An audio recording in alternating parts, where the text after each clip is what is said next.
Hey guys, this is Gaijin Hunter. If there's any indie game that I'm looking forward to, it's Tunic. This is a game that I've been looking forward to for the last few years when I saw it at E3 2017, and a little bit of history on this one. It's an indie game by Canadian developer Andrew Sholdis, who quit his job of 6 years at Silverback Games after doing some game jams to go indie and pursue his dream of making his own game. That was back in 2015. The game is an isometric single-player adventure game starring a cute fox, obviously very heavily inspired by The Legend of Zelda. All I really know about this game is the cute little previews and GIFs and stuff that I've seen from the previous shows, but they just released an early sort of demo of the game on Steam. It's just a little sneak peek. This is the demo that they've used on show floors, and they just wanted to give people the chance to play it themselves. The game's going to be a launch exclusive for Xbox One, but then coming to Steam at a later date. So I'm just going to walk you through the demo. I'm not going to talk the whole time because there's not, a whole bunch of stuff I could say, but I'm going to interject at different moments and talk about my thoughts because I did have fun with the demo. It's really short, but for a pretty much one-man team, this is a beautiful project with really good execution as well and shows tons of promise.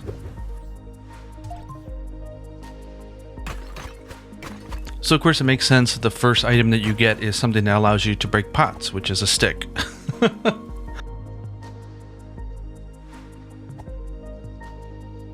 Yeah, there's some areas in this first part of the game that you can only get to once you have the sword. So if you do play the demo, you can actually come back here and there's some pretty tough enemies for you to face here. Combat is pretty simple. There's like a 3-hit combo, there's like a dash, strike combo and stuff like that.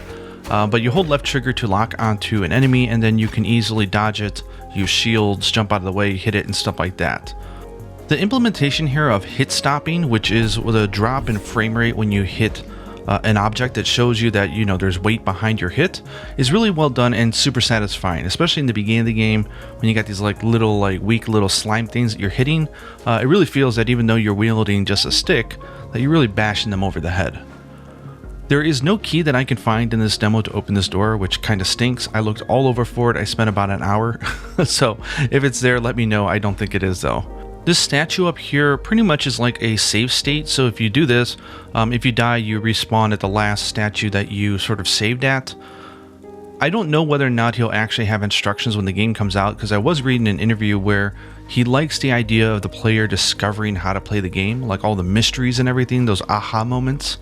So I imagine they'll have some sort of explanation, but it does sound like this game is not going to hit you over the head with tutorials, which is nice, because that's how games used to be.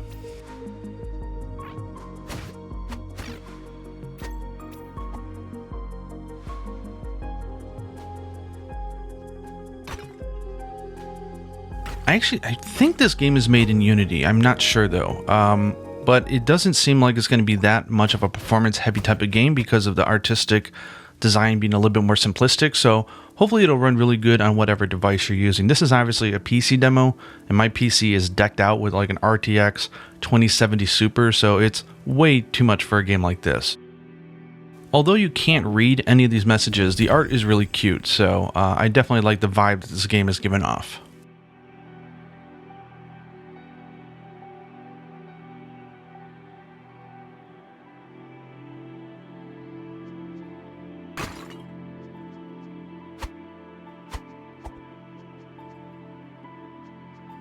I did play through the demo a few times, so I know where everything is, so I'm not going to try not to bore you with a lot of details. I have no idea what this well is for, just to be honest with you guys.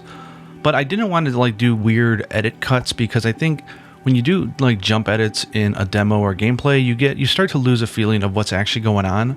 So I did refrain from doing that in this video, but it's a really short demo, so 10 minutes. Yes, that sign was so helpful. I have no idea what it says. So we're going to go up here and we're going to get our sword. The game definitely, it seems like the enemies like to attack in succession, so you jumping in and just trying to whap away is probably not a good idea. There's some stronger enemies in the back half of this demo stage, where if you just jump in there, unless you really time it well, you're just going to die.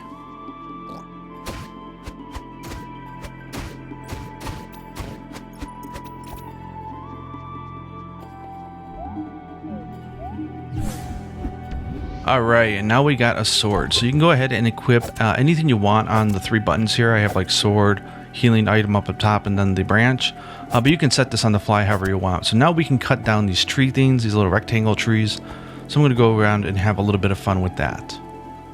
To keep this video interesting, I am going to yap a little bit. I loved the developer explanation of how to lock onto the closest enemy, which was when you hold down the left trigger and the right trigger. Later on when you have a shield, it'll put it up with the right trigger and left triggers for focusing. They said, hey, if you're scared, you're overwhelmed, you tense up, so just hold on to the shoulder buttons just like you would if you tensed up in real life, and you'll lock onto the closest threat to you, and you'll be guarding. So I thought that was cute. I like how indie developers look at things the same way as we do, but have different ways to describe them. I think it's cute and creative. I can't help it but cut the grass, you know what I'm saying? It's just satisfying. So I got a piggy bank. So this is just an item. If you use it, it gives you a bunch of currency. I think these things are going to be used for like upgrading your weapon and stuff like that, but none of that is inside this small little demo. Little small ideas I like here, like being able to see your silhouette when you're behind something because the camera is kind of fixed. Things like that I like. Okay, before we go upstairs and get our butt kicked, let's go and get the shield. At least a good thing in the demo, if you die, even if you didn't do like a save point, so to say, you still keep all your items. I don't know if that'll be like that in the real game. Again, they said that the demo is just a demo. It's not really representative of the final game.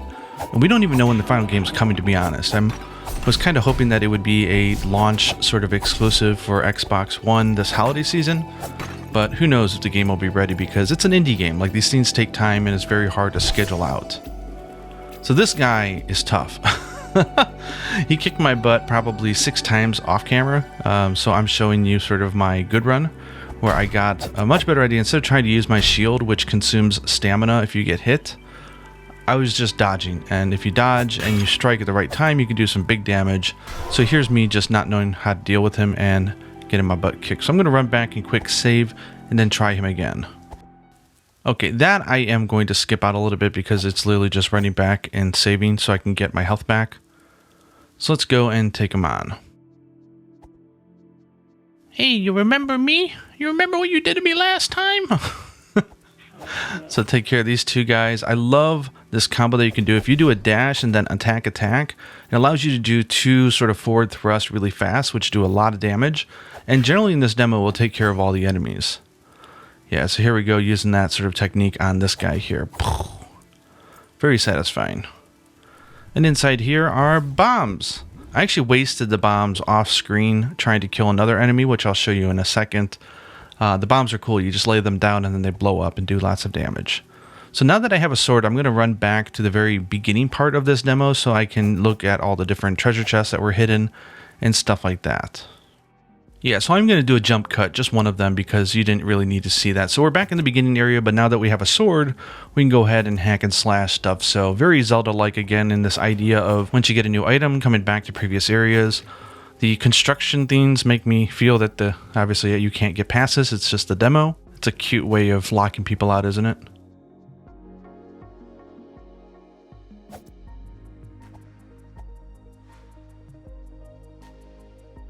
Yeah, so there's 2 really strong enemies that off camera I probably faced 20 times. So I'm not going to show you all the failed attempts. I'm just going to show you the good one because that's how YouTube works. Only show your best stuff. But at least I'm being honest. So you can already see the death remains from my previous attempt and all the dead trees here. So if you go over here, there's like 2 gunslinger warlocks. And these things are such a pain. Because if you guard, they'll just deplete your shield and your stamina. So you have to lure them and get them to be separate. So I lure them out here and I try to attack it. And I was just hoping that one of them would disappear and get lost looking for me, which is what happened. I almost died. Got really lucky with that shield block right there. And as I started going ham, the other one disappeared, which was exactly what I needed. So I was able to focus on this guy. Again, just using that double thrust combo again with the evade, slash, and slash. I like this idea. If once you kill the warlock, he becomes a skeleton, which is a completely different enemy with a different moveset. I was just being hack and slash here, you know, so you're not going to get to see or appreciate any of the moves that the enemies can do. I was kind of hoping that the key for that locked door would be unlocked if you killed these guys, but unfortunately that wasn't the case. But it was a nice little challenge taking these guys down. So, yay, I won. And the only satisfaction I get is knowing that I won. But that's enough. Okay, so let's go ahead to this top part and then the final sort of like mini boss of this demo so you can see it and we can close this out. Again, this demo is only like 10 to 15 minutes long. If you know what you're doing, it's just a small little sneak peek.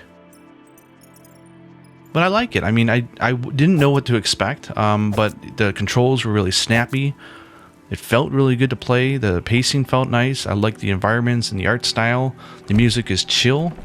So yeah, I'm just as excited as I was before I got to play this little demo. So I'd say that's a successful demo if there ever was one.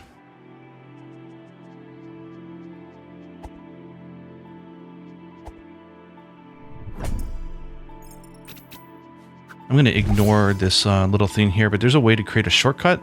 So it tells me that he's thinking about that for later stages where you'll be able to, sort of like Dark Souls. I know people hate it when you use that game as an example, or Bloodborne. But the idea that unlocking shortcuts so that your next time through, if you die, is faster, is something that I really like.